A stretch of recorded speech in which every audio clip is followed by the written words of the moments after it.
नमस्कार. आजच्या प्रतापी बाजीरावांच्या गौरवाचा अखर्त कार्यक्रम आहे. पहिल्या सत्रामध्ये सरांनी बाजीरावांच्या संपूर्ण जीवनाचा आढावा घेतलेला आहे. त्यानंतर आमचे आदरणीय सेनानी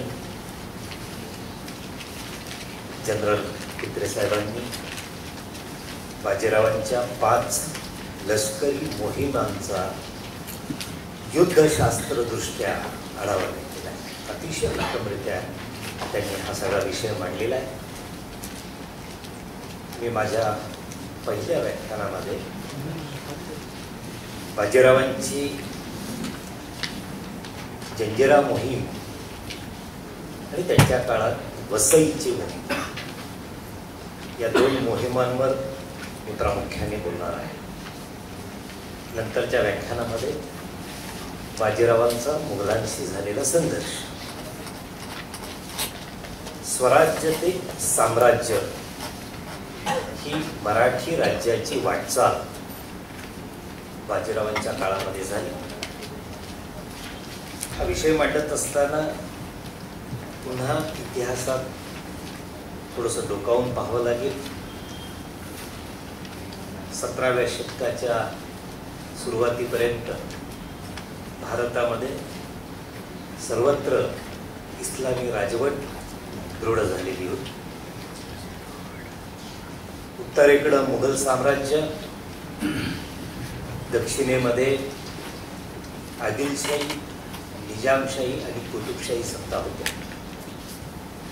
शहाजीराजांनी 1630 ते 1637 निजामशाहीचा वारस आपल्या मांडीवर घेऊन संपूर्ण निजामशाही तिचं नेतृत्व करण्याचा प्रयत्न केला. याच काळामध्ये मराठी माणसाच्या मनामध्ये एक मोठी महत्वाकांक्षा निर्माण झाली. परंतु शहाजीराजांचा हा प्रयत्न विफल ठरला. 1637 सालाच्या सुमाराला ठाणे जिल्ह्यामधल्या माहुली किल्ल्यावर शहाजीराजांचा शेवटचा पराभव झाला. आणि त्यानंतर या शहाजीराजांविरुद्धच्या संघर्षामध्ये त्यावेळेस मुघल सत्ता आणि बिजापूरची आदिलशाही सत्ता आपापसातलं वैर विसरून एकत्र झालेल्या होत्या. शहाजीराजांच्या पराभवानंतर त्यांनी निजामशहाचा वारस नष्ट केला आणि संपूर्ण निजामशाही सत्ता आपापसात वाटून घेतली. त्यामध्ये भीमा नदी ही सीमा ठरवली गेली आणि भीमेच्या दक्षिणेकडचा प्रदेश हा बिजापूरच्या वाट्याला गेला आणि भीमेच्या उत्तरेकडचा प्रदेश हा मुघलांच्या वाट्याला गेला. पुढच्या काळामध्ये शिवाजीराजांनी एक मोठा स्वराज्याचा संकल्प योजला. त्याप्रमाणे 1680 पर्यंत शिवाजी महाराजांचा हा संघर्ष आणि महाराजांनी मोठ्या कठोर परिश्रमाने हे स्वराज्य निर्माण केलं. काही काळ त्यांनी आदिलशाही सत्तेशी संघर्ष केला. उत्तर काळामध्ये त्यांचा मुघलांशी संघर्ष. शिवाजी महाराजांच्या पश्चात दिल्लीपती औरंगजेब हा स्वतः महाराष्ट्रात उतरला. प्रचंड मोठं मुघलांचं सामर्थ्य, लष्करी सामर्थ्य आणि पैसा फंड घेऊन तो स्वराज्यात आला. प्रथम त्याला मराठे आणि मुघल हा संघर्ष सामान्य वाटला, परंतु लवकरच त्याला या संघर्षाची जाणीव झाली आणि म्हणून मराठ्यांवरची मोहीम त्यांनी थोडी काही काळ स्थगित करून औरंगजेबाने आदिलशहावर आक्रमण केलं आणि 1.5 वर्षामध्ये आदिलशाही सत्ता जिंकून त्यांनी मुघल साम्राज्यात विलीन केली. त्यानंतर औरंगजेबाने गोलकोंड्याच्या कुतुबशाही सत्तेवर आक्रमण केलं आणि फक्त 6 महिन्यामध्ये त्यांनी कुतुबशाही सत्ता जिंकून मुघल साम्राज्यात विलीन केलं. म्हणजे 1683 साली औरंगजेबाचं जे मुघल साम्राज्य होतं ते यापूर्वी कुठल्याही मुघल बादशहापेक्षा फार मोठं. आपण सम्राट अकबर याचं जे मुघल साम्राज्य होतं त्याच्या 1.5 पट मुघल साम्राज्य औरंगजेबाच्या काळात त्यांनी निर्माण केलं. अशा काळामध्ये हिंदुस्थानामध्ये फक्त या औरंगजेबाच्या मुघल साम्राज्याशी मराठी राज्य झुंजत राहिले. हा जो काही 1680 ते 1707 हा 27 वर्षाचा जो काही संघर्ष आहे यालाच आपण मराठ्यांचं स्वातंत्र्य पर्व असं म्हणतो. या संपूर्ण संघर्षामध्ये मराठ्यांना एक प्रचंड मोठा आत्मविश्वास प्राप्त झाला. या 27 वर्षामध्ये संभाजीराजांचा 9 वर्षाचा संघर्ष 1680 ते 1689, संभाजीराजांच्या पश्चात छत्रपती राजाराम महाराजांचा 11 वर्षाचा संघर्ष 1689 ते 1700 साल, राजाराम महाराजांचं 3 मार्च 1700 रोजी सिंहगडावर निधन झालं. राजाराम महाराजांच्या पश्चात 1700 ते 1707 ताराबाईंनी केलेला संघर्ष. या पूर्व इतिहासाकडे पाहत असताना राजाराम महाराजांच्या काळामध्ये मराठ्यांनी ज्याप्रमाणे स्वराज्यात हा संघर्ष ठेवला त्याचप्रमाणे दक्षिणेतही हा संघर्ष लढवला गेला. राजाराम महाराज 1693 नंतर जिंजीकडे गेले. 9 वर्ष जवळजवळ तिथं संघर्ष झाला. दरम्यानच्या काळात आपल्याकडे एक अशा पद्धतीचं एक नवं नेतृत्व होत गेलं की ज्यामध्ये राजा राज्यापासून दूर असतानाही मराठ्यांना स्वातंत्र्याची जी एक चव चाखायला मिळालेली होती तिच्या रक्षणासाठी मराठी झुंजत राहिले. रामचंद्र पंत अमात्य आणि शंकराजी नारायण पंत सचिव या 2 मुत्सद्यांमध्ये त्यावेळेचं मराठी राज्य विभागलं गेलं की त्याच्या रक्षणाची जबाबदारी तो राजाराम महाराज जिंजीला होते. त्यामध्ये साताऱ्यापासून कोल्हापूरपर्यंतचा प्रदेश हा रामचंद्र पंत अमात्य आणि साताऱ्यापासून चाकणपर्यंतचा प्रदेश शंकराजी नारायण पंत सचिव. रामचंद्र पंत अमात्यांच्या जवळ संताजी घोरपडे आणि शंकराजी नारायण पंत सचिवांच्या हाताखाली धनाजी जातो. अशा पद्धतीचा हा संघर्ष चालत राहिला आणि यातून मराठी माणसाला प्रचंड मोठा आत्मविश्वास आणि महत्वाकांक्षा निर्माण झाली. राजाराम महाराजांच्या पश्चात ताराबाईंनी 7 वर्षाचा संघर्ष केला आणि ह्या संघर्षामुळे शेवटी औरंगजेब निराश झाला. औरंगजेबाच्या हयातीमध्ये मराठे माळव्यामध्ये आणि गुजरातमध्ये शिरायला लागलेले होते. हे सगळं औरंगजेब पाहत होता आणि त्यातूनच शेवटी 1707 साली नगरच्या जवळ भिंगार येथे औरंगजेबाचं निधन झालं. ही घटना संपूर्ण महाराष्ट्राच्याच नव्हे तर हिंदुस्थानच्या इतिहासाला कळती देणारी घटना होती. औरंगजेबाचं एक प्रचंड मोठं नेतृत्व, जवळजवळ औरंगजेबाने 50 वर्ष मुघल साम्राज्याचं नेतृत्व केलं. औरंगजेबाने एकांडी नेतृत्व केलं आणि 27 वर्ष तो स्वराज्यात राहिला. याचा परिणाम काय झाला की मुघलांचं जे हिंदुस्थानावरचं अखंड साम्राज्य होतं त्या साम्राज्यावरची मुघलांचं जी पकड होती ती हळूहळू ढिली होत गेली आणि त्यांची आर्थिकही जे बलस्थान होतं मुघलांचं ते देखील मराठ्यांविरुद्धच्या संघर्षात अतोनात संपत्ती खर्ची पडली. त्यामुळे आर्थिकही संकटात हे साम्राज्य पडलेलं होतं. लष्करी सामुग्री त्यामध्येही कुठेतरी ते कमी पडत गेले आणि औरंगजेबाच्या निधनासरशी एक संपूर्ण इतिहासाला कलाटणी देणारी घटना म्हणजेच मुघल साम्राज्यात नवा संघर्ष सुरू झाला सत्तेच्या विषयी. औरंगजेबाच्या मुलांमध्ये आणि या गोष्टीचा मराठ्यांनी फायदा घ्यायचा ठरवला. औरंगजेबा इतकं कर्तृत्व नेतृत्व त्यानंतरच्या काळामध्ये मुघल साम्राज्यात निर्माण होऊ शकलेलं नाही. त्यांचं तरुण नेतृत्व त्या औरंगजेबाच्या या प्रचंड 50 वर्षाच्या कारकिर्दीमध्ये कोमजून गेलं आणि अशा पद्धतीचा हा एक नवा संघर्ष सुरू झाला.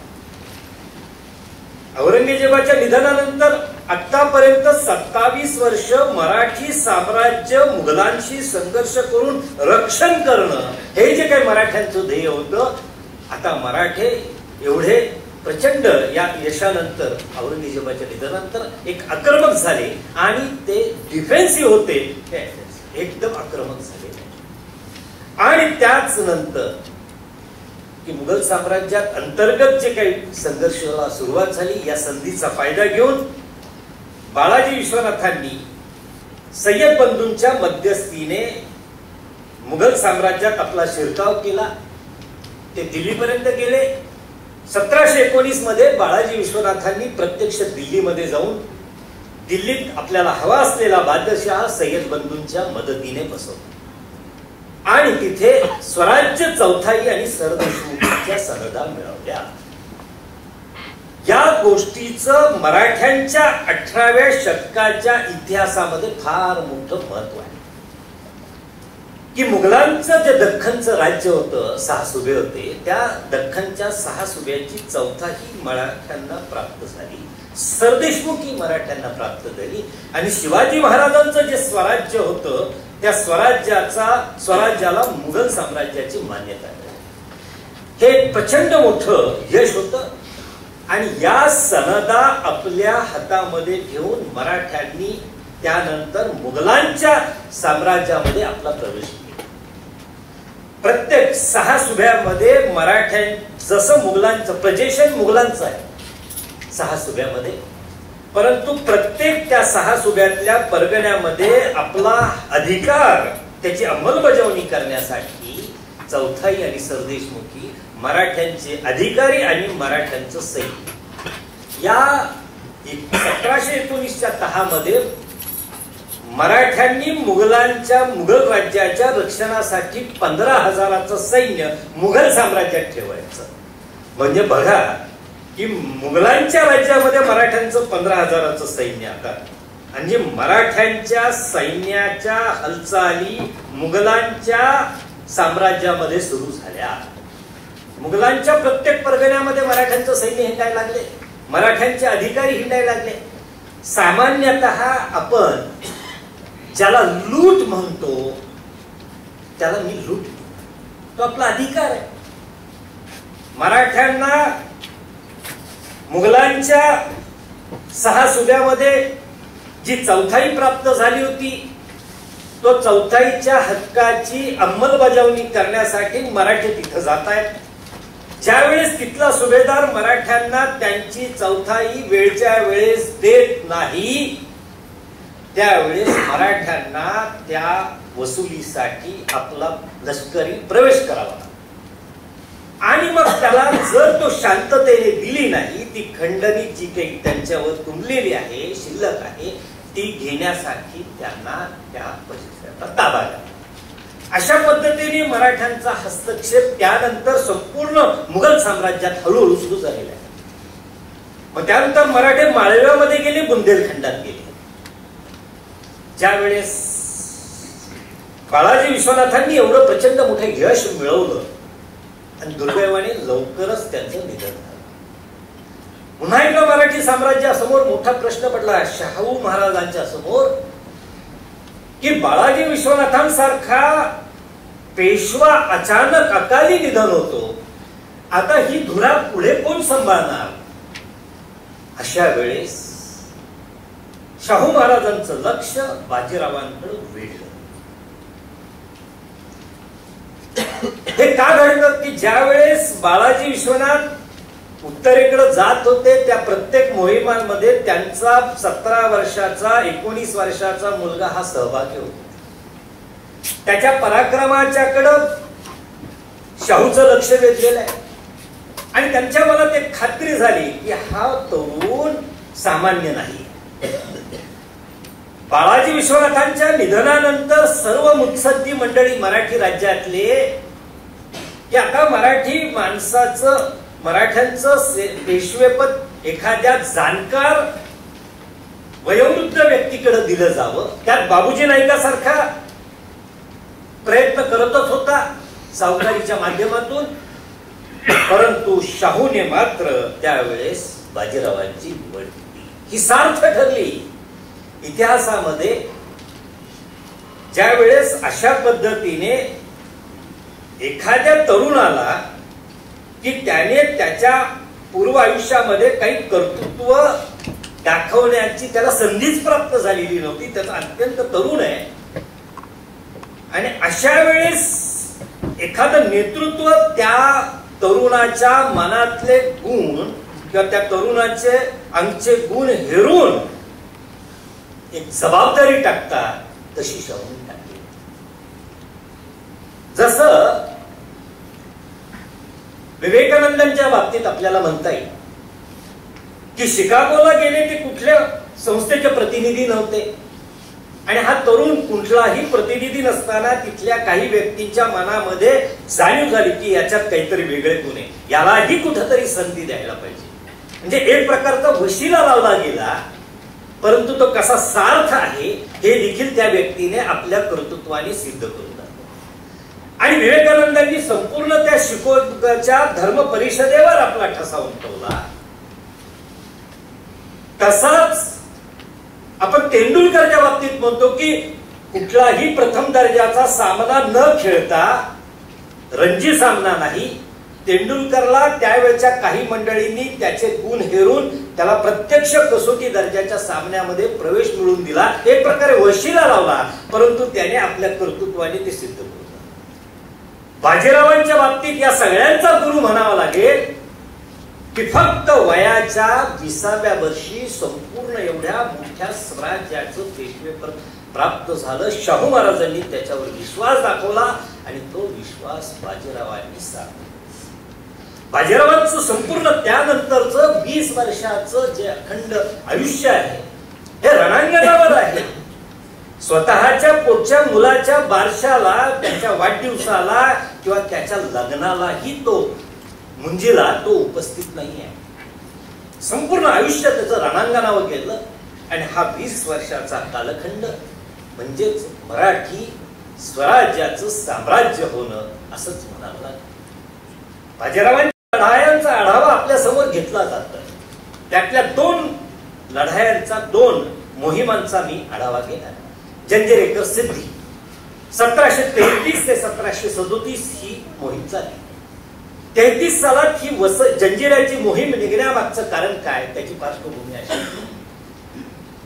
की हा जंजिरेकर सिद्धी कोण, मुळात हे एक आफ्रिकन समाज सोमालिया या देशातून प्रामुख्याने आणि आफ्रिकेतल्या अनेक देशांमधून त्या काळात अरब लोक त्या आफ्रिकेतल्या वेगवेगळ्या भागावर छापे घालून तिथल्या त्या आफ्रिकन लोकांना गुलाम करून भारतामध्ये आणि इतर देशांमध्ये विकले जात होते. हा त्यांचा मोठा व्यापार होता. आणि अशा पद्धतीचे हे धडधाकट आफ्रिकन तरुण त्यांना गुलाम करून भारतामध्ये या मुस्लिम सुलतानांना, बादशाहांना गुलाम म्हणून विकलं जायचं आणि पुढे त्यांचा युद्धामध्ये उपयोग करून घेतला जात.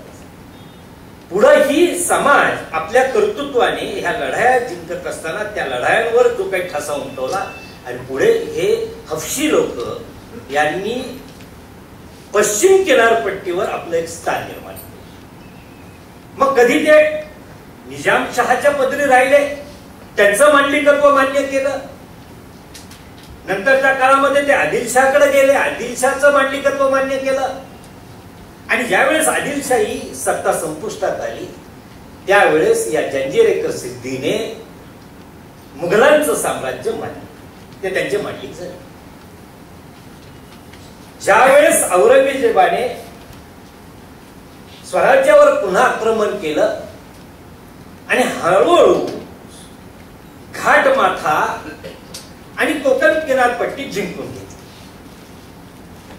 संभाजीराजांच्या निधनानंतर रायगड किल्ल्याला वेढा देऊन जुल्फिकार खानाने रायगड किल्ला जिंकून घेतला. त्यानंतर हा रायगड किल्ला फार थोडा काळ मुघलांकडे होता आणि मुघलांच्या वतीने जंजिरेकर सिद्दीकडे आला, कारण की जंजिरेकर सिद्दीने मुघलांचं मांडलिकत्व मान्य केलं आणि म्हणून मुघलांनी औरंगजेबाने जो कोकण किनारपट्टीचा भाग जिंकून घेतलेला होता तो आपल्या वतीने कोकणाचे सुभेदार म्हणून जंजिरेकर सिद्दीच्या ताब्यात आपण दिली. म्हणजे 1690 सालापासून 1733 सालापर्यंत कोकण किनारपट्टीवर मुघलांचे मांडलिक म्हणून जंजिरेकर सिद्दी ही एक फार मोठी शक्ती निर्माण झालेली होती. दरम्यानच्या काळामध्ये 1690 सालानंतर कान्होजी आंग्रे हे एक मराठा सरदार प्रथम सह्याद्रीच्या घाटमाथ्यावर प्रभावशाली झाले आणि त्यानंतर त्याने कोकणामध्ये आपला प्रवेश केला. हा तुकोजी आंग्रेंचा मुलगा नंतरच्या काळामध्ये या कोकण किनारपट्टीवर प्रभावशाली झाला. पुढे त्यांना सारखेल पद मिळालं आणि कान्होजी आंग्र्यांनी अत्यंत प्रतिकूल परिस्थितीमध्ये कोकणामध्ये मराठ्यांचं थोडंफार राज्य टिकवून ठेवण्याचा प्रयत्न केला, परंतु कान्होजी आंग्रे सह्याद्रीच्या घाटमाथ्याला लागून असलेल्या भागामध्ये आणि अलिबाग पुरते राहिलेले होते. त्यावेळेस कोकण किनारपट्टीवर अनेक पाश्चात्य सत्ताही होत्या. डच होते, पोर्तुगीज होते, इंग्रज होते. यामध्ये हे सर्व मंडळी व्यापाराचं निमित्त करून आले. कालांतराने इथं त्यांनी आपल्या सत्ता प्रस्थापित केल्या, त्यामध्ये पोर्तुगीजांची मोठी सत्ता. अशा पद्धतीने मराठ्यांच्या राज्याला लागून ह्या अशा अनेक सत्ता असताना शिवाजी महाराजांनी देखील प्रयत्न केलेला होता की या सत्तांना कुठेतरी आवर घालण्याचा आणि म्हणूनच त्यांनी आपल्या परीने या सत्तांवर कुठेतरी नियंत्रण प्राप्त करण्याचा प्रयत्न केला होता. परंतु शिवाजी महाराजांची ध्येय, त्यांचा संघर्ष इतका मोठा होता की त्यावेळेस त्यांना यांच्या विरुद्धचा संघर्ष तेवढा तीव्रतेने चालवला होता. संभाजीराजांच्या काळामध्ये जंजिरेकर सिद्दी आणि पोर्तुगीजांच्या संदर्भातला संघर्ष, मी नंतर पोर्तुगीजांवर पहिल्यांदा जंजिरेकर सिद्धीवर घेतो. संभाजीराजांच्या संघर्षामध्ये स्वतः संभाजीराजांनी रस घेतला. शिवाजी महाराजांनी म्हटलं होतं की राजपुरीच्या उरावर दुसरी राजपुरी काशाचा किल्ला त्यावेळेस निर्माण केलेला होता. शिवाजी महाराजांनी अत्यंत विपरीत परिस्थितीमध्ये हा संघर्ष चालू होता. 24 ऑक्टोबर 1657 या दिवशी शिवाजी महाराजांनी कल्याण भिवंडी जिंकली आणि त्याच वेळेस कल्याण बंदरामध्ये पहिल्यांदा आरमाराची स्थापना करायला सुरुवात केली. शिवाजी महाराजांनी या सर्व समुद्र किनाऱ्यावरच्या सत्तांशी संघर्ष करताना आपल्याला सक्षम आरमाराची आवश्यकता आहे याचाही विचार केलेला. पहिला सागरावर आरमाराची निर्मिती करणारा स्वकीय राजा असं म्हटलं तर विजयनगर साम्राज्यानंतर मधल्या काळामध्ये 200-400 वर्षाच्या काळामध्ये या देशामधला स्वकीय पहिला राजा की ज्याला सक्षम आरमार निर्माण करून आपल्या समुद्राचं रक्षण केलं पाहिजे असा दृष्टिकोन असलेला. शिवाजीराजांनी आरमार निर्माण करण्याचा प्रयत्न केला. पुढच्या काळामध्ये कान्होजी आंग्र्यांनी एक चांगला आरमार निर्माण करण्याचा प्रयत्न केला, तरी देखील त्याला काही मर्यादा. आरमार ही काही सहजतेने निर्माण होणारी घटना नसते आणि म्हणूनच हा सगळा संघर्षाच्या काळामध्ये ही जंजिरेकर सिद्दीची सत्ता ही वाढतच चाललेली होती. आणि अशा पद्धतीने छोटीशी पार्श्वभूमी घडली की त्यावेळेस या कोकण किनारपट्टीवर ब्रह्मेंद्र स्वामी परमहंस ज्यांना म्हटलं जातं हे चिपळूणच्या परिसरामध्ये होते. लोटे परशुराम म्हणजे परशुरामाच्या क्षेत्रामध्ये त्यांचं वास्तव्य होतं. ह्या ब्रह्मेंद्र स्वामींविषयी असंही म्हटलं होतं की ते सावकार होते, पण त्यांची आणखी एक मोठी बाजू आहे की एक ते साधू होते. प्रचंड त्यांचे शिष्य परिवार होता. स्वतः मराठी राज्याचा छत्रपती शाहू त्याचे शिष्य होते. ताराबाई त्यांची शिष्य होती. त्यानंतर पेशवे कुटुंब त्यांचं शिष्य होतं, प्रतिनिधी त्यांचे शिष्य होते. म्हणजे मराठी साम्राज्याशी निगडीत असलेले सर्व हे त्यांना आपलं गुरुस्थानी मानत होते. त्याचबरोबर जंजिरेकर सिद्धी, त्यावेळेस सिद्धी अब्दुल्ला होता, तो देखील जंजिरेकर सिद्धी हा या ब्रह्मेंद्र स्वामींना मानत होता. एवढंच नव्हे तर सिद्धीकडून ब्रह्मेंद्र स्वामींना चिपळूणच्या परिसरात काही इनाम होतं. अशा पद्धतीचा हा गुरु याला सावनूरकर नवाबाने एक हत्ती दिलेला होता. आता हा हत्ती सावनूरवरून जंजिरेकर सिद्धी नाही, या सावनूरच्या नवाबाने जंजिरेकर सिद्धीला एक हत्ती दिला होता. आता हा हत्ती सावनूरवरून जंजिराला आणायचा तर मधला प्रदेश हा मराठ्यांचा, आणि म्हणून जंजिरेकर सिद्धीच्या मनामध्ये असा विषय आला की हे जे काही ब्रह्मेंद्र स्वामी आहेत त्यांना ही कामगिरी सांगितली तर मराठ्यांचे गुरे हा हत्ती या ब्रह्मेंद्र स्वामींचे काही शिष्यगण प्रचारासाठी बाहेर गेलेले आहेत, त्यांच्या बरोबर हा आपल्याला सावनूरच्या नवाबाने दिलेला हत्ती ह्यांच्या ब्रह्मेंद्र स्वामींच्या शिष्य मंडळींच्या मार्फत आपल्या जंजिऱ्यापर्यंत येऊ शकतो. ही जबाबदारी त्यांनी त्यांच्यावर सांगितली. परंतु तो हत्ती ज्या वेळेस दाभोळच्या परिसरामध्ये आल्यानंतर अंगऱ्यांच्या लोकांनी तो हत्ती अडवला, कारण की त्यांच्या लोकांना ही माहिती कळालेली होती की हा हत्ती हा ब्रह्मेंद्र स्वामींचा नसून जंजिरेकर सिद्धी म्हणजे आपल्या शत्रूचा आहे. आणि अशा पद्धतीने तो शत्रू हत्ती अडवून ठेवल्यानंतर ही बातमी जंजिरेकर सिद्धीला कळाली आणि त्यांच्या पदरी आणखी एक होता सिद्धी साथ, हा त्यांचा सेनापती होता. त्याला हे समजल्यानंतर त्याच्या मनात द्वेषच होता ब्रह्मेंद्र स्वामी विषयी, तो धर्माविषयीचा द्वेष होता. त्यांनी काय केलं हे कारण करून की आमचा हत्ती तू जाणीवपूर्वक अंग्रेजांच्या ताब्यात दिला असं म्हणून ब्रह्मेंद्र स्वामींच्या त्या परशुराम क्षेत्रावर हल्ला, प्रचंड मोठा विध्वंस करण्याचा प्रयत्न केला, तिथल्या ब्राह्मण लोकांना पाठवण्याचा प्रयत्न केला. याचा परिणाम काय झाला की ब्रह्मेंद्र स्वामींनी चिपळूण सोडलं आणि ते प्रतिज्ञा घेऊन साताऱ्याच्या जवळ निवास करू लागले, धावडशी. अशा पद्धतीने या सगळ्यांचा गुरु ब्रह्मेंद्र स्वामी याने प्रतिज्ञा केली की मी कोकणामध्ये ही जी काही धर्मांध सत्ता जंजिरेकर सिद्धीची ती समूळ नायनाट करण्याचा प्रयत्न. मागे एक गोष्ट सांगायचा प्रयत्न, संभाजीराजांच्या काळामध्ये जंजिऱ्याचा किल्ला जिंकण्याचा संभाजीराजांनी प्रयत्न केला होता. त्यासाठी ती संपूर्ण खाडीच बुजवून टाकण्याचा प्रयत्न केला होता. दरम्यानच्या काळात कल्याण भिवंडीवर मुघलांचं आक्रमण झालं, म्हणून संभाजीराजांचा हा प्रयत्न तसाच राहिला होता. म्हणजे ही जंजिरेकर सिद्धीची सत्ता पहिल्यापासून ही शिल्लकच राहिलेली होती. आणि अशा पद्धतीने नंतरच्या काळामध्ये ज्यावेळेस हे ब्रह्मेंद्र स्वामींचं प्रकरण घडलं आणि त्या गुरुने सर्व शिष्यांच्या मागे एकच लावला की मी प्रतिज्ञा घेतलेली आहे की या समुद्र किनाऱ्यावरून कोकणच्या किनाऱ्यावरून या जंजिरेकर सिद्धीची समूळ सत्ता नायनाट करेल आणि त्यासाठी तुम्ही प्रयत्न करायला हवे. कान्होजी अंगरी त्यांचे शिष्य, परंतु तो काळच असा होता की मराठ्यांना या जंजिरेकर सिद्धीकडे लक्ष द्यायला वेळ नव्हता. दरम्यानच्या काळात मराठे त्यावेळेस उत्तरेच्या राजकारणात अडकून पडलेले होते आणि शेवटी आज ना उद्या करत शेवटी ही मोहीम 1733च्या सुमाराला निघण्यामागं आणखी एक कारण घडलं की त्यावेळेस जंजिऱ्यावरचा जो मुख्य सिद्धी होता, जो त्याचा नेता होता सिद्धी अब्दुल्ला, त्याचं निधन झालं. त्याला 6 मुलं होती. नेहमीप्रमाणे त्यांच्यात नवा संघर्ष सुरू झाला. 3 मुलं एका बाजूला, 3 मुलं दुसऱ्या बाजूला. आपल्या बापाचं प्रेत घेऊन 3 मुलं बाहेर आले. खोकरी नावाचं हे त्यांचं परंपरागत त्यांचं कब्रस्तान आहे. तिथं त्या मुख्य सिद्धीला त्यांनी बाहेर आणून त्याची कबर हे करण्याचा प्रयत्न करत असताना आतल्या 3 लोकांनी बंड केलं आणि जंजिऱ्याचा ताबा घेतला. हे कळाल्यानंतर बाहेरच्या 3 लोकांना असं वाटलं की जे थोरला होता त्याच्यामध्ये त्याच्या डोक्यात असं आलं की पुन्हा जंजिऱ्यावर आपला हक्क प्रस्थापित करायचा असेल तर आपल्याला मराठ्यांचं सहाय्य घ्यायला.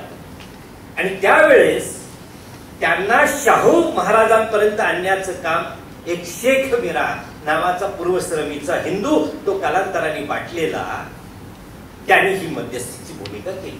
त्यांनी सांगितलं की मी तुम्हाला त्या जंजिऱ्याच्या ह्याच्यावर मराठ्यांच्या मार्फत बसवण्याचा प्रयत्न करतो. ह्या प्रयत्नामध्ये हे बाजीरावांपर्यंत हे सगळं राजकारण आलं, शाहूंपर्यंत गेलं. शाहू महाराजांनी त्यावेळेस या जंजिऱ्याच्या मोहिमेची आखणी, कारण की आपल्या गुरुला काहीतरी गुरुदक्षिणा द्यायला हवं, त्यांची प्रतिज्ञा पूर्ण करायला हवी. कान्होजी आंग्रे देखील त्यावेळेस दुर्दैवाने कान्होजी आंग्र्यांचं निधन झालेलं होतं. कान्होजी आंग्र्यांना 6 मुलं, सखोजी, संभाजी, मानाजी, तुळाजी, हेसजी, धोनजी. त्याच्यामध्ये सखोजी आंग्रे अत्यंत कर्तृत्ववान होता. त्याने देखील बाजीरावांना या मोहिमेमध्ये, जंजिऱ्याचा हा सागरी किल्ला आहे, कुठलाही सागरी किल्ला जिंकण्यासाठी तुम्हाला आरमाराची फार नितांत गरज असते, त्याशिवाय हा किल्ला जिंकून घेणं अशक्य आहे. दुसरी गोष्ट की जंजिरेकर सिद्धी हे परंपरागत सागरावर राहणारे, त्यामुळे त्यांचं नौकानयन ह्या विषयातलं म्हणजे ह्या आरमारी ह्याच्यामध्ये ते अत्यंत कुशल होते. असा हा लढा होता. आणि त्यावेळेस शाहू महाराजांनी ज्यावेळेस या मोहिमेची आखणी केली, त्यामध्ये पंतप्रतिनिधी श्रीनिवास आणि बाजीराव या दोघांवर त्याचं नेतृत्व. बाजीरावांनी सांगितलं शाहू महाराजांना की तुम्ही असं दोघांना नेमून देऊ नका, ही जंजिऱ्याची मोहीम संपूर्ण माझ्या हातात द्या किंवा प्रतिनिधीच्या हातात द्या. परंतु काही शाहू महाराजांचे सल्लागार होते, ते म्हणत होते असं दोघांनाही देऊ नका, प्रत्येकावर एकाला दुसरा चेक करण्यासाठी ठेवा. आणि अशा पद्धतीने ह्या मोहिमेची जी काही सुरुवातच करताना दोघांना विभागून दिलेलं होतं.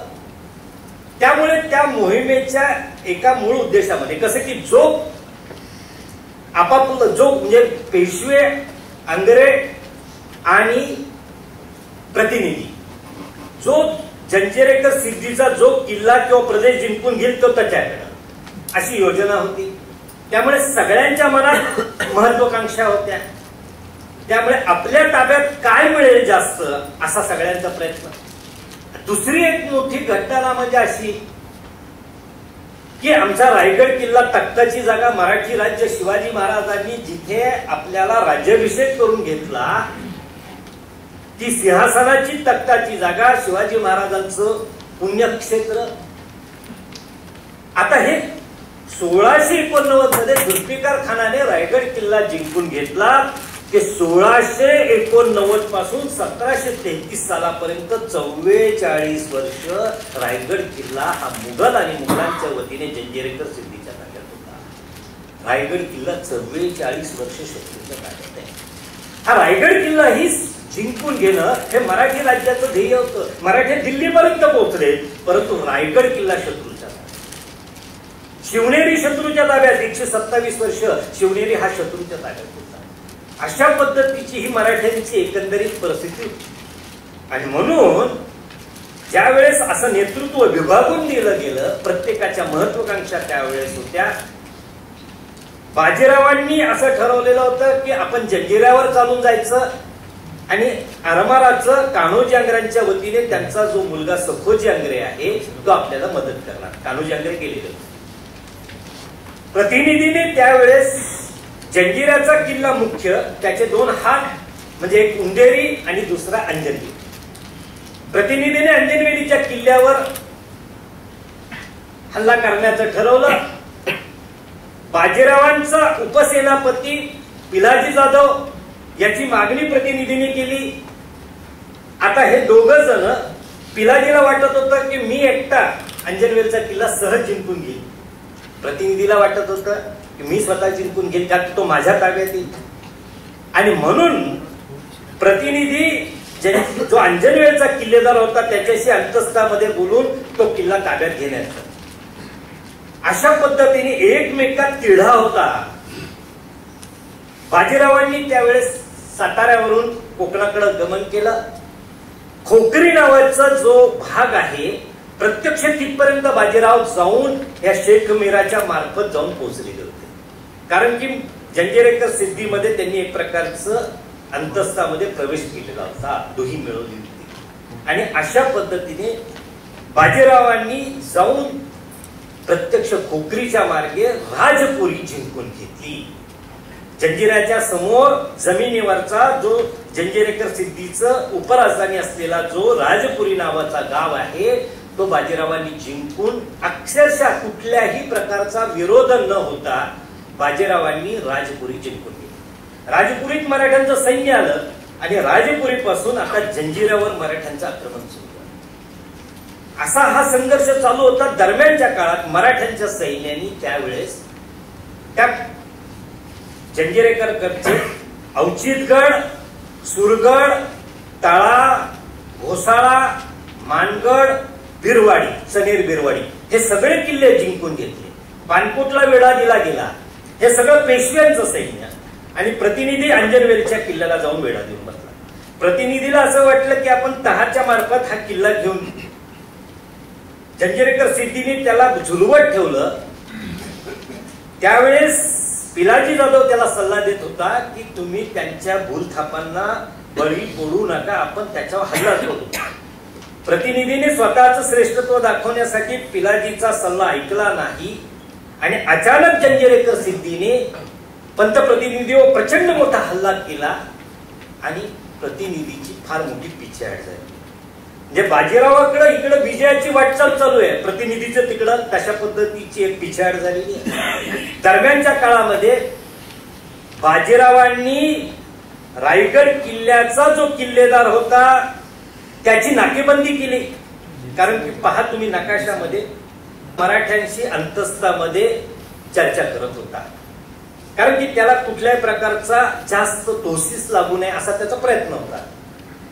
या दरम्यानच्या काळात प्रतिनिधीने काय केलं की स्वतः त्याच्याशी संधान बांधायला सुरुवात केली. आता या जंजिरेकर सिद्धीने काय विचार केला की रायगड किल्ला बाजीरावाकडे जाण्यापेक्षा दुबळा असलेल्या प्रतिनिधीकडे जाणं त्याच्या दृष्टीने सोयीचं होतं.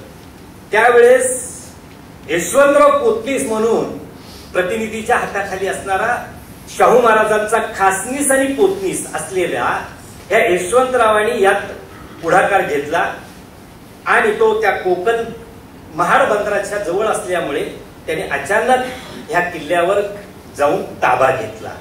आणि अशा पद्धतीने रायगड किल्ला 1733च्या ऑगस्ट महिन्यामध्ये मराठ्यांच्या म्हणजे या जंजिऱ्याच्या मोहिमेमध्ये प्रतिनिधीच्या मध्यस्थीने म्हणजे मार्फत या यशवंतराव पोतनीसाच्या मध्यस्थीने हा रायगड किल्ला मराठी साम्राज्यात आला. आता हा मराठ्यांच्या तख्ताची जागा म्हणून शाहू महाराजांनी हा किल्ला स्वतःकडे ठेवण्याचा निर्णय घेतला आणि स्वतःच्या वतीने स्वतःचे खासनीवीस म्हणून यशवंतराव पोतनीसांकडे रायगड किल्ला 1733 पासून 1772 सालापर्यंत राहिला. दरम्यानच्या काळामध्ये बाजीराव ह्या जंजिऱ्याचा सागरी किल्ला जिंकण्यासाठी आवश्यक असलेल्या आरमाराची वाट पाहतोय.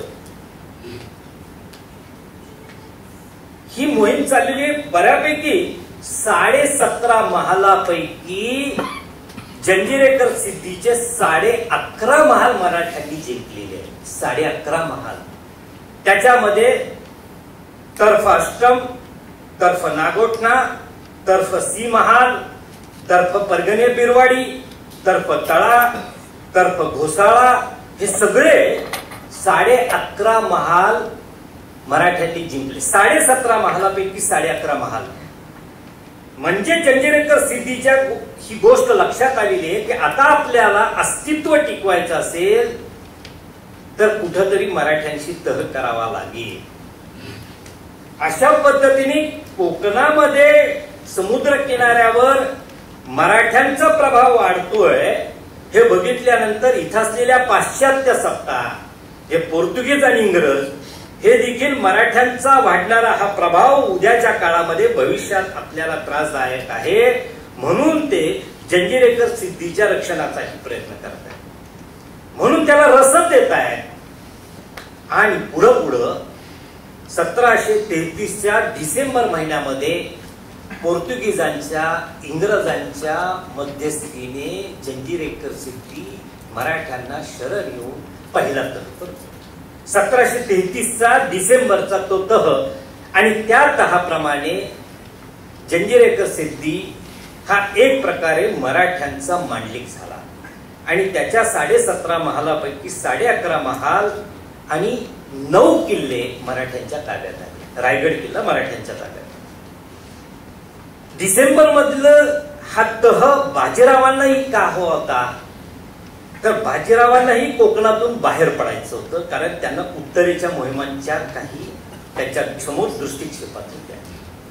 बाजीरावांनी तो पहिला तात्पुरत्या स्वरूपाचा डिसेंबर मधला तह केला, पण त्यांचं जे ध्येय होतं जंजिऱ्याचा किल्ला जिंकून घेणं हे योग्य अशा सक्षम आरमाराशिवाय त्यांनाही अशक्य नाही. परंतु त्यावेळेस त्या तहामध्ये तळा, घोसाळा, नांदगाव, मुरुड हे 3 तळा घोसाळा पोझिशन मराठ्यांकडं, पण महसुलातला निम्मा भाग त्यांच्याकडं, आणि नांदगाव मुरुड म्हणजे आजचं मुरुड म्हणजे प्रत्यक्ष राजपुरी पर्यंतचा, फक्त राजपुरी सोडलं तर मुरुड पर्यंतचा जो मुरुड आणि नांदगाव हा परगणा होता तो दुथरपा प्रत्यक्ष ताबा जंजिरेकर सिद्धीकडे, पण त्याचा निम्मा महसूल मराठ्यांना मिळणार असा तो तह होता. या तहातलं एक कलम फार महत्वाचं आहे, जाता जाता सांगतो तुम्हाला की त्याच्यातून जंजिरेकर सिद्धीचा धर्मांधपणा लक्षात. जंजिरेकर सिद्धीने आपल्या राज्यामध्ये एक कर इथल्या स्थानिक हिंदू लोकांवर बसवलेला होता. हा कर काय होता की प्रत्येक हिंदूने दर 20 खंडी उत्पन्नावर एक गाय कापायला द्यायची. बघा, हिंदुस्थानात कुठंही असा कर नव्हता, म्हणजे मुघलांच्या राज्यातही नव्हता की हिंदूंनी 20 खंडी उत्पन्नावर एक गाय कापायला द्यायची. आता तुम्ही मला गायच का हो, त्याच्याऐवजी जंजिरेकर सिद्धीने आणखी एक व 10% कर वाढवला असता तरी गोष्ट वेगळी, पण हिंदूने गाय कापायला द्यायची म्हणजे त्याचा अस्मितेला ठेचका देण्याचा हा जंजिरेकर सिद्धीचा होता. आणि 1733च्या डिसेंबर महिन्याच्या तहातलं पहिलं कलम आहे की जंजिरेकर सिद्धीने कुठल्याही हिंदूंकडून या पुढे गायीची मागणी करायची नाही. पुढे 37 साली देखील जो तह झाला त्या तहामध्येही ते पहिलं कलम आहे. अशा पद्धतीने मराठ्यां आता जंजिरेकर सिद्धी 1700 डिसेंबर महिन्यामध्ये एक प्रकारे मराठ्यांचा मांडलिक झाला. दरम्यान बाजीराव कोकणातून वरती आले, पिलाजी जाधव आले, कारण का घोडदळाला कोकणात राहणं धोक्याचं असतं म्हणून त्यांना देशाकडे पळत असतात. प्रत्येकाची इच्छा होते आम्ही देशावर जायचं.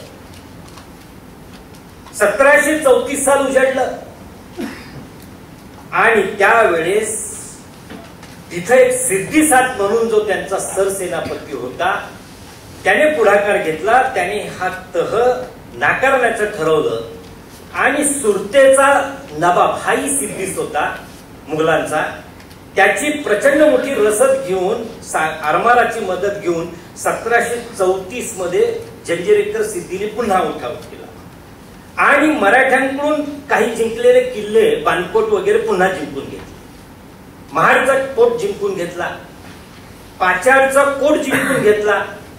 हे पुन्हा त्यांची उचल खाल्ली आणि म्हणून पुन्हा एकदा मराठ्यांनी त्यावेळेस बाजी भिवराव, पिलाजी जाधव या सगळ्या मोहिमेमध्ये होनाजी बलकवडे, नावजी बलकवड्यांचा थोरला मुलगा होनाजी, त्याचा 2 नंबरचा येसाजी आणि 3 नंबरचा पिलाजी. 1733 मध्ये बाजीरावांनी जे 6 किल्ले जिंकले होते, तळा, घोसाळा, मानगड, बिरवाडी, अवचितगड, सुरगड, हे 6 किल्ले या मोहिमेमध्ये होनाजी बलकवडे आणि त्यांच्या भावांनी केलेल्या पराक्रमामुळे हे 6 किल्ले होनाजी बलकवड्यांच्या ताब्यात देऊन त्यांना प्रांत राजपुरीचं सुभेदार पद दिलं होतं. येसाजी बलकवडेला अवचितगडाचं किल्लेदार, पिलाजी बलकवड्यांना बिरवाडीच्या किल्ल्याचं किल्लेदार होतं. पुढं प्रतिनिधीच्या माध्यमातून विठ्ठल विश्वनाथ सोमन राजाज्ञा हा शाहूचा होता. प्रतिनिधीच्या कुटील कारवायांचा परिणाम त्यांनी शाहूकडून एक पत्र मिळवण्याचा प्रयत्न केला किंवा प्रतिनिधीची एक ऑर्डर घेतली आणि हे 6 किल्ले आमच्या ताब्यात द्या अशी मागणी केली आणि ह्या 6 किल्ल्यांवर आपापले लोक पाठवले प्रतिनिधींनी. ही गोष्ट कळाल्यानंतर चिमाजी अप्पा आणि बाजीराव चिडले.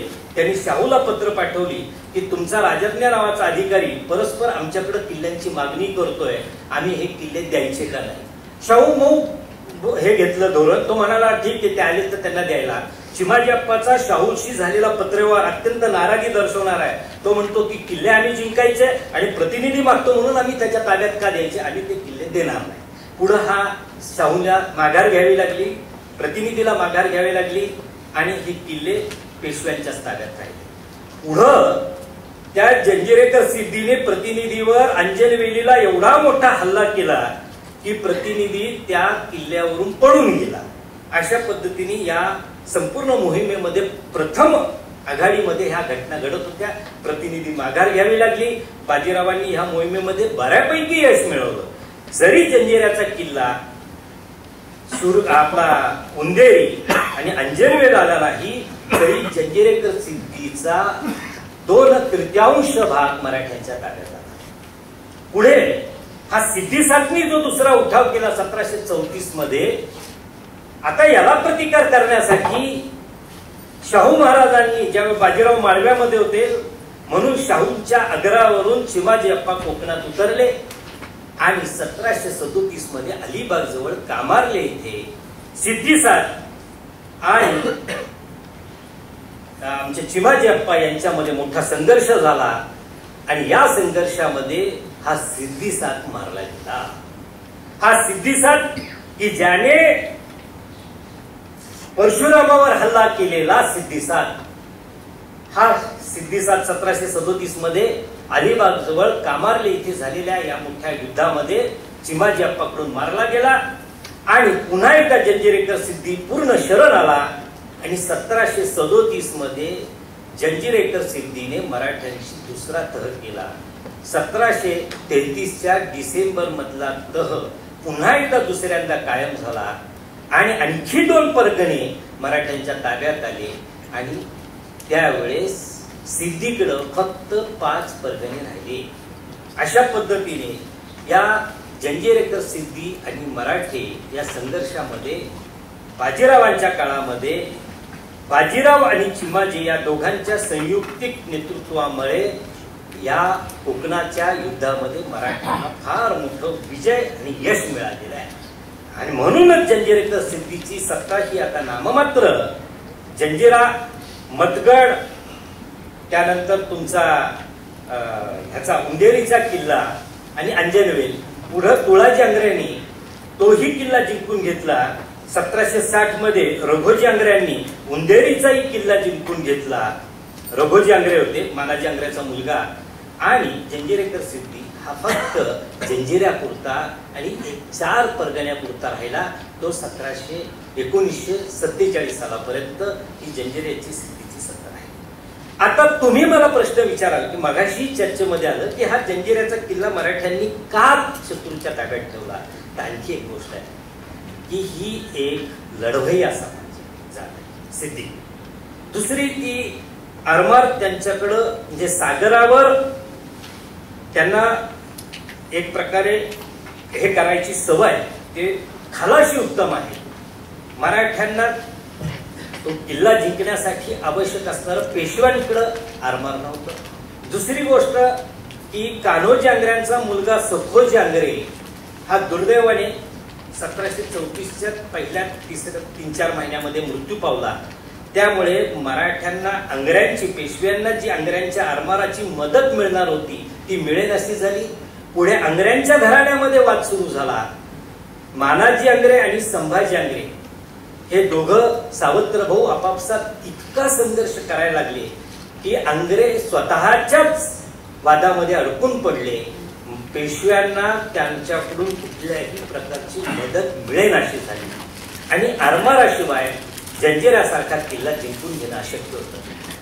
जर आपल्याकडे कमजोर आरमार असेल आणि हा किल्ला आपण ताब्यात ठेवू शकलो नाही तर पोर्तुगीजांसारखा किंवा इंग्रजांसारखं ज्याचं आरमारी सामर्थ्य आहे अशी मंडळी तो किल्ला मराठ्यांच्या ताब्यातून जिंकून घेतील.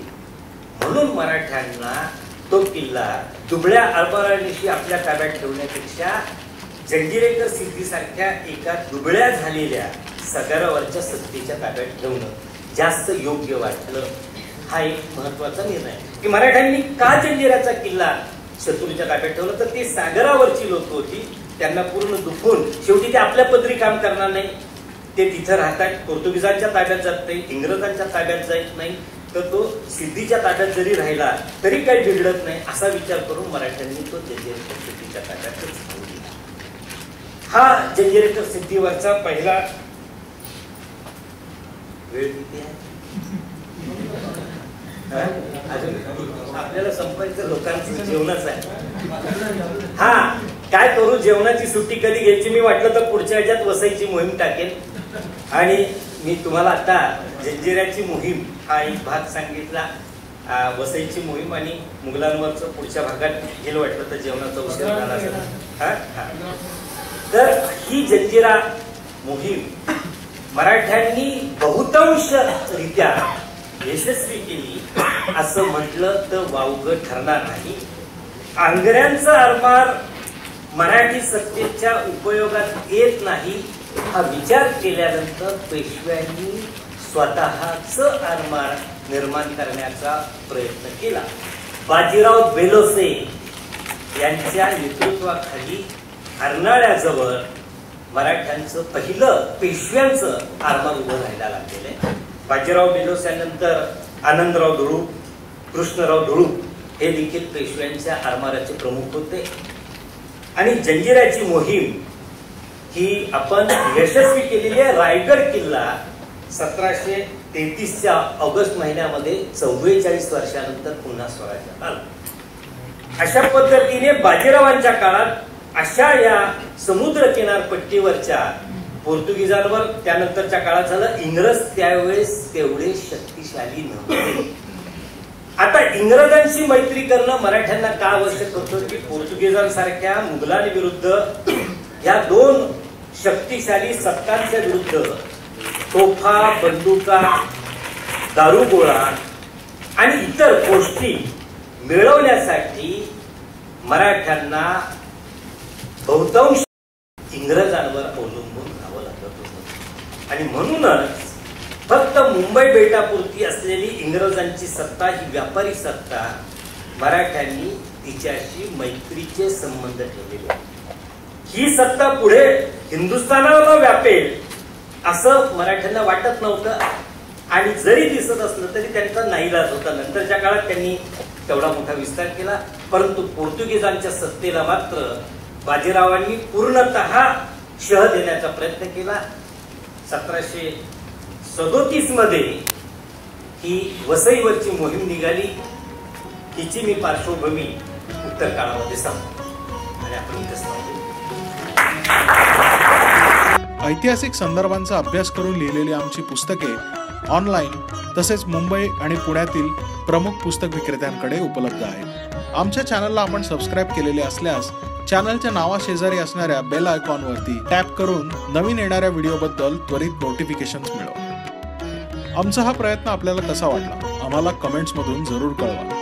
ही माहिती अधिकाधिक लोकांपर्यंत पोहोचण्याकरता व्हिडिओ लाईक आणि शेअर करा. मराठा इतिहासावर माहितीपूर्वक आमचे इतर व्हिडिओ पाहण्याकरता आमचे चॅनल नक्की सबस्क्राईब करा.